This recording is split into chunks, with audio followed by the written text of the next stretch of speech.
अस्सलाम वालेकुम भाई साहब। हेलो। हाँ यार, अपनी बेटी का रिश्ता कर दिया भाई। वाह भाई, मुबारक हो। कहाँ कर दिया? हाँ यार, भांजे को ही दिए। अबे वो तो शराबी आदमी, कहाँ दे दी बेटी तुमने? अबे तो क्या हो गया भाई, शराब तो हर कोई पी रहा है आजकल, क्या हो गया इसमें? वक्त के साथ सुधर जाएगा, शादी के बाद ही सुधरता बंदा है। अबे भाई, 14 साल की बच्ची को कहाँ दे रहे हो शराबी में तुम? अबे तो 14 साल की उम्र है, मुझे पता है यार, जितना जल्दी शादी हो जाए उतना अच्छा है, जिम्मेदारी से बंदा जान छोड़ा है। अबे भाई साहब, क्या हो गया तुम्हें यार? क्यों अपनी बेटी को कुर्बान कर रहे हो? चल सही है, फिर रात को मिलते हैं, फ़ोन रख, मैं बात कर रहा हूँ अभी फैमिली के। चलो ठीक है।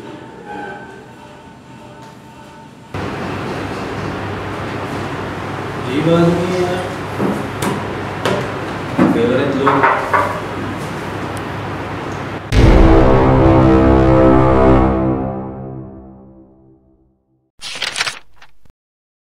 अस्सलाम वालेकुम। जैसे शाहिन सलीम मेमन, और जो फर्स्ट वीडियो आप लोगों ने मेरी देखी और मुझे जो सपोर्ट किया, आप लोगों का बहुत ज़्यादा शुक्रिया, बहुत बहुत शुक्रिया। अपनी उम्मीद से ज़्यादा सपोर्ट मिली है, तो थैंक यू सो मच। तो सोशल इश्यूज़ ऑफ पाकिस्तान के एपिसोड 2 के साथ मैं आपके सामने हाजिर हूँ। तो जो आज का मैं टॉपिक के सामने जो डिस्कस करने वाला हूँ, एक्चुअली वुमेन फ़िज़िकल असॉल्ट कह लें या डोमेस्टिक वायलेंस कह लें, इसका एक वाक़या मैं आपके सामने पेश करता हूँ। इस्लामाबाद के सदर बैरूनी के थाने के अंदर एक केस आता है जिसकी विक्टिम होती है 14 साल की लड़की। 14 साल की वो लड़की, इनफैक्ट बच्ची, 14 साल की मासूम बच्ची उसकी विक्टिम होती है। अब समझ रहे हैं कि तशद्दुद का केस होगा, लेकिन बहुत ऊपर की कहानी है, बहुत ज़्यादा ऊपर की कहानी है, तशद्दुद से बहुत ज़्यादा ऊपर।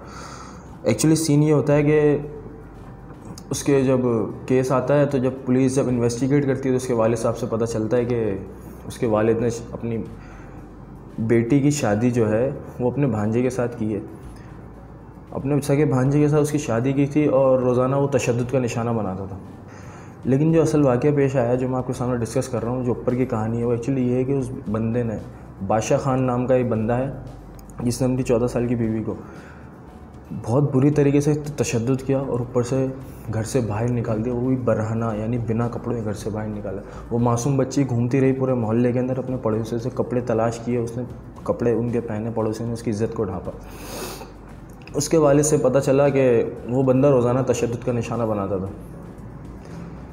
अब ये तो वाक़या हो गया, ये कोई पहला वाक़या तो नहीं है, लेकिन इस हद तक का ये मेरी नज़र में पहला वाक़या है। तशद्दुद का ये पहला वाक़या नहीं है, लेकिन इस हद तक का ये पहला वाक़या है कि इतनी तज़लील की हो किसी औरत की या किसी मासूम सी बच्ची की। अब इस वाक़ये का ज़िम्मेदार कौन है? मेरी नज़र में इसके वाक़ये का ज़िम्मेदार जो है उसका बाप है। सीधी सी बात है कि जब उसने शादी करनी थी तो उसको पता होगा कि उसका भांजा क्या करता है, क्योंकि सगा भांजा था उसका, जिसको अपनी बेटी उसने दी। ठीक है, चलें, हम लोग ये सोचते हैं कि शादी के बाद सुधर जाएगा, हमारे बच्चों ने ठेका लिया हुआ सबको सुधारने का, शादी कर दी। उसके बाद वो कहता है कि रोज़ाना तशद्दुद का निशाना बनाता था। जब रोज़ाना बनाता था तो उसके बाप का क्या फ़र्ज़ बनता था कि वो उसको रोके और अपनी बच्ची को संभाले, उसको सिक्योर करे। लेकिन उसने क्या करा? इंतज़ार किया, जो हम लोग करते हैं, जब तक बड़ा सानिया नहीं हो जाता तब तक हम लोगों को होश नहीं आता। तो वही सीन इसके साथ हुआ, उस मासूम बच्ची को कुर्बान कर दिया उसके बाप ने। हमारे मुल्क के अंदर तकरीबन 1.25 करोड़ बच्चियाँ स्कूल से बाहर हैं, इलिटरेट हैं, बिल्कुल जाहिल हैं। 20% 2009 के अंदर 20% रेट था कि जो ख़वातीन थी हमारी फ़िज़िकल असॉल्ट का शिकार होती थी, 20%। 2012-13 में आप सोच रहे होंगे कि ऑब्वियसली जब मैंने 2012-13 का है तो टाइम बढ़ता गया है, तरक्की बढ़ती गई, ये कम होगा। ये रेट बढ़ा है, 40% तक गया है, यानी कि 20% रेट था 2013-12 या 13 के अंदर, ये 40% तक हो गया। अब क्यों? एजुकेशन बढ़ रही है, यूनिवर्सिटीज़ बढ़ रही हैं, सब कुछ हमारा ऊपर जा रहा है। तरबियत की कमी, हम लोगों के अंदर तरबियत की कमी है। जब ये एक बच्चा अपनी माँ को पिटता हुआ देखता है तो वो कल को अपनी बीवी को मारता है। फिर यही साइकिल चलते चलते चलते चलते, अब पढ़ तो रहे हैं, पढ़ लिए, एलीट क्लास के लोगों में भी आप देखेंगे तो ये सब केसेस आपको आम मिलेंगे। पैसा तो सब छुपा देता है, लेकिन असल कहानी वही है जो अंदर होती है। फ़िज़िकल असॉल्ट का शिकार होती हैं ख़वातीन। पढ़ भी रहे हैं, बहुत ज़्यादा टेक्नोलॉजी में आगे बढ़ गए, तरक्की हो गई, ओपन माइंडेड हो गए, ब्रॉड माइंडेड हो गए, हमारी छोटी सोच ख़त्म हो गई, हम बड़ा सोचने लगे हैं, लेकिन फिर भी इस चीज़ को हम ख़त्म नहीं कर पा रहे। तो इसकी वजह क्या है? तरबियत। हम लोगों की जो तरबियत होती है, जब एक बंदा अपनी माँ को पिटता हुआ दिखेगा, कल को वो अपनी बीवी को मारेगा। तो असल इस कहानी का जो मकसद था, जो इस वीडियो का बनाने का, यही है कि अपने करीबी लोगों में एहतियात करें। बहन बेटी देने से पहले ज़रा सोचें कि वो बंदा क्या है। शादी के बाद सुधर जाए, क्यों सुधर जाएगा? आपके बच्चों ने ठेका थोड़ी लिया हुआ किसी को सुधारने का। अब कोई बंदा है बुरा, उसको छोड़ें, उसको दफ़ा करें। हमारे मतलब ख़ानदान में भी मैं बेसिकली एक मेमन फैमिली से ताल्लुक़ रखता हूँ, तो हमारे ख़ानदान में भी 14-15 साल की उम्र में लड़कियों की शादी होती है। लेकिन मुझे ये इस चीज़ पर पूरा यकीन है और मैंने प्रैक्टिकल एक्सपीरियंस किया है कि शादियाँ इस वजह से की जाती हैं कि रिश्ता अच्छा है। बेटी कोई आपका बोझ नहीं है कि आपने उसको निकाल के बाहर फेंक दिया। 14 साल की बच्ची है, आप ज़रा देखें उसके पीछे आगे बंदा जिसको आप दे रहे हैं वो असल में करता क्या है, उसका बैकग्राउंड क्या है, उसके दोस्त यार कैसे हैं, क्या नहीं है। हमने उठा के अपनी बच्ची उसके हाथ में दे दी, अब वो जानवर की तरह उसके साथ सलूक करे, कुछ भी करे।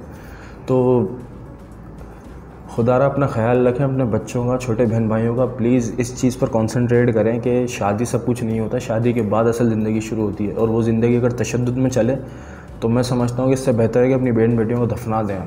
और मैं नेगेटिविटी नहीं फैला रहा इस वीडियो से, सिर्फ एक एहतियात का बता रहा हूँ आप लोगों को। एहतियात करें, एहतियात करें, एहतियात करें। अगर ये कोई रियल इश्यूज़ लगते हैं आपको तो प्लीज़ मेरे चैनल को सब्सक्राइब करें, वीडियो को शेयर करें, क्योंकि जो मीडिया जो इम्पोर्टेंस PSL को देती है, पार्टी गर्ल को देती है, वो इम्पोर्टेंस मैं उन इश्यूज़ को दूँगा जो वाकई हमारे माशरे को ख़राब कर रहे हैं। तो प्लीज़ सब्सक्राइब करें and stay connected with Memon. Thank you so much.